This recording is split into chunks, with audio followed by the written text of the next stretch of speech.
A religious perceptional reality was used to replace a spiritual perceptional reality. All right? Because the spiritual sense of reality, you're connected to everything, man. You know, you're connected.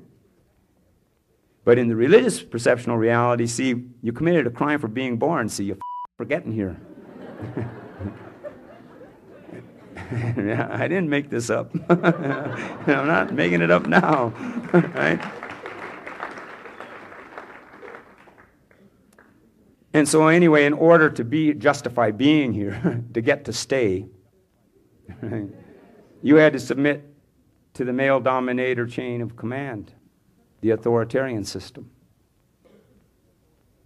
See, in this new religious reality said that, you know, well, now there's one God. The gods battled it out amongst themselves, see. See, I can't envision, to me, I've never been able to envision gods or goddesses. I can't imagine a creator in a human form. I mean, no, you know, I can't.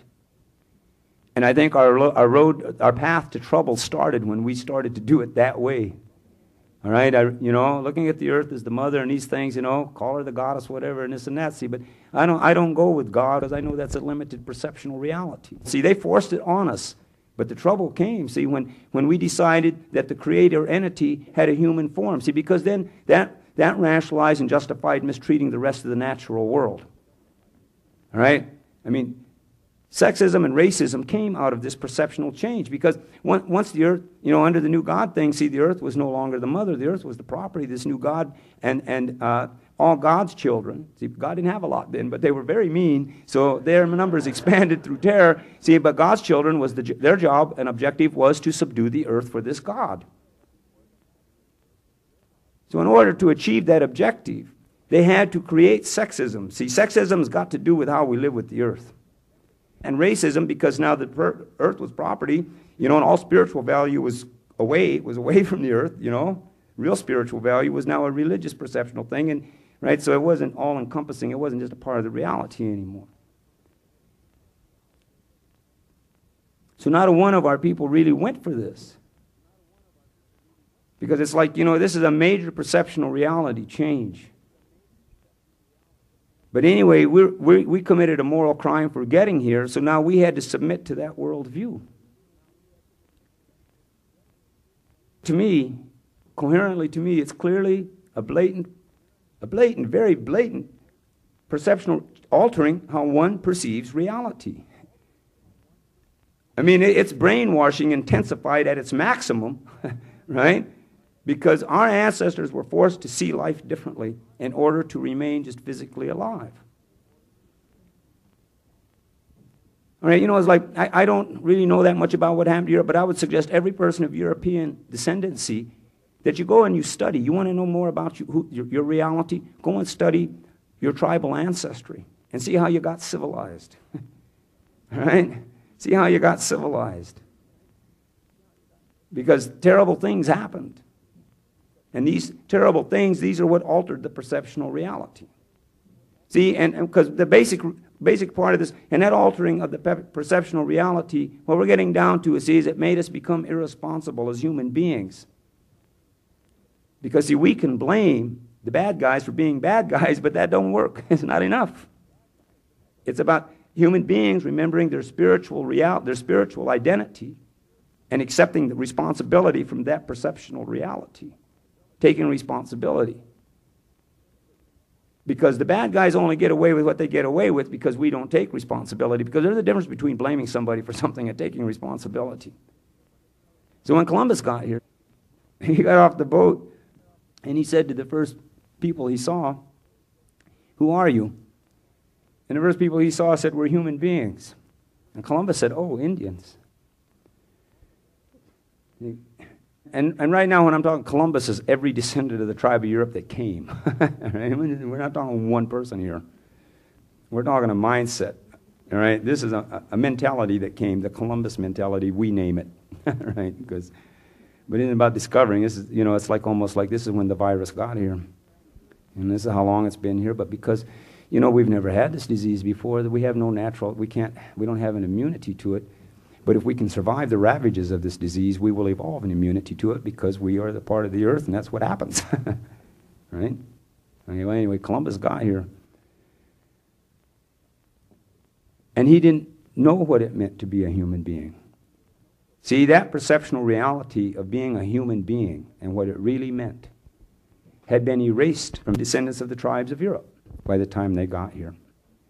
So when we introduced ourselves to the European as human beings, they just didn't get it. It wasn't a part of their perceptual reality.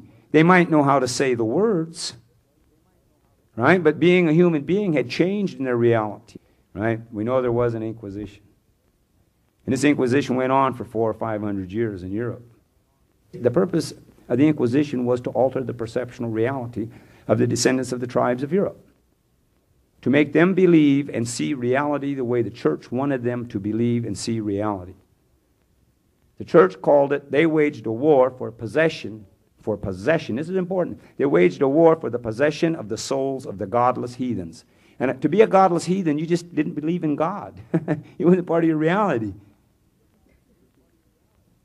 Or another way of becoming a godless heathen was to question the authority of the church to do this. See, again, I'm not making this up. You know, this did transpire. These things did happen. And they killed as many people as they could, I guarantee it, in order to get the other ones to submit. So they killed as efficiently as they could with the technology they had at their disposal at that time, all right? And because they created a rationalization as to why to do it, so it just became as efficient as they could do. And at some point, the descendants of the tribes of Europe no longer knew what it meant to be a human being. They just didn't know. They didn't want to know. So the descendants of the tribes of Europe, in the end, had to love what they feared, which was there to possess them. See, and I think it messed up love in a lot of ways, you know, that they haven't unsorted yet. No offense, but...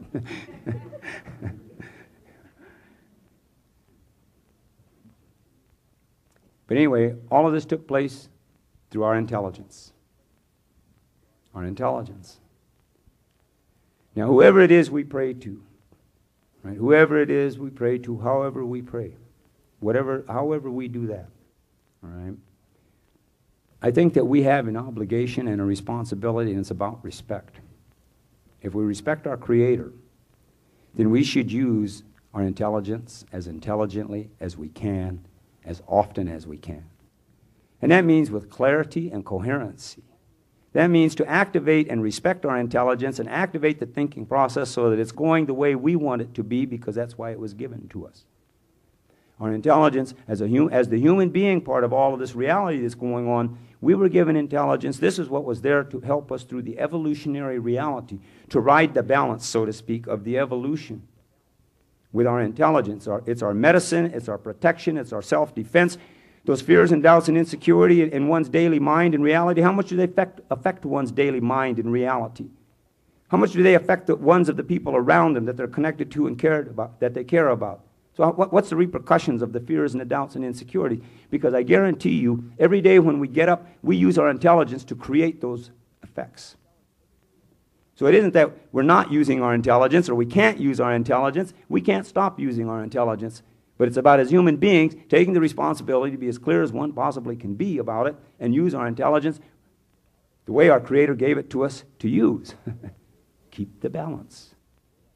Our intelligence. So this is everything that ever happened had to change the perceptual reality. The battleground had to take place. The real battleground may have been the bleeding and the dying, but it has to do with the intelligence to alter the perceptual reality. So again, about respect. See, if we respect our Creator, we have a responsibility to recognize our intelligence and use it as clearly and coherently as we possibly can. Otherwise, we're just pretending. We're just being delusional and rationalizing and justifying and just telling ourselves a big lie. If we do not use our intelligence as intelligently as we possibly can, that's how we show respect to our Creator. See, and you can't say you don't know because I just told it to you. Right? So, I mean,